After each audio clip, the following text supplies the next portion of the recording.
16 years ago, I was living in a shelter home in Brownsville, Brooklyn. 15 years ago, I was living in East River Projects in Harlem, going to train sessions with Coach Alex, just hoping for a chance to go to college. 14 years ago, I was sleeping on the subway with a lot of drive and not a lot of resources, but a lot of hope to make this dream become a reality.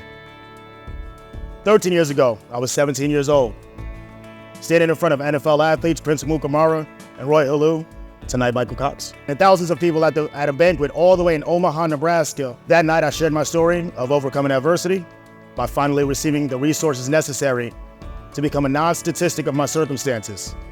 A homeless, fatherless kid from an impoverished neighborhood attending poor-performing public school systems. I graduated Boys Town High School on time and went on to play sports in college at the NCAA Division II level and achieved my bachelor's degree and then my master's degree with multiple gold standard certifications in my respective field of strength and conditioning.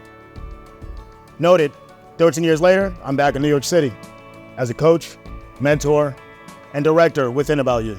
The work I'm doing today is overseeing a portion of a nonprofit because I felt obliged to the youth in the city who are going through similar struggles, who are more limited in resources, that are following a similar path that I may have traveled, and helping them navigate to the next steps in their life. It was very, very important to me that I contributed to the places that helped me out and multiplied the opportunities that I was given.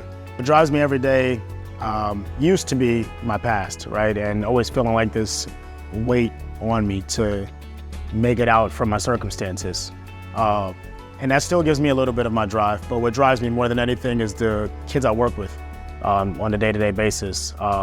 Looking around and seeing how enthusiastic they are, how much energy they give, even when they sometimes might not want to come and study and might not want to come and train and, do what they have to do, but they get it done. And it just reminds me of a place that I was once at when I was super ambitious as a kid. I met him at the age of 13. And from that point on, I realized there was just so much potential in Tyler, but there was a lot that was going on outside of just the sporting arena. He had so much passion, so much energy, but not a clear pathway. And immediately once Boys Town presented itself, he was the first candidate that I thought of. He, just had all of the sort of intangibles to take on that responsibility or opportunity and maximize, and that's exactly what he did.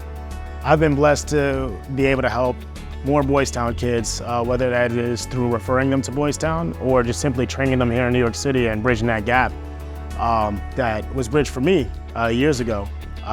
And I couldn't be prouder of them for following through and trusting me to help them become better citizens in the world, whether that was simply through sports training or if it was through a little bit of the mentorship and guidance I was able to provide them over the years. There are a lot of major highlights, but what I see and what I'm most proud of is all of the kids that have leveled up from their circumstances that could not dream of being in the positions that they are today.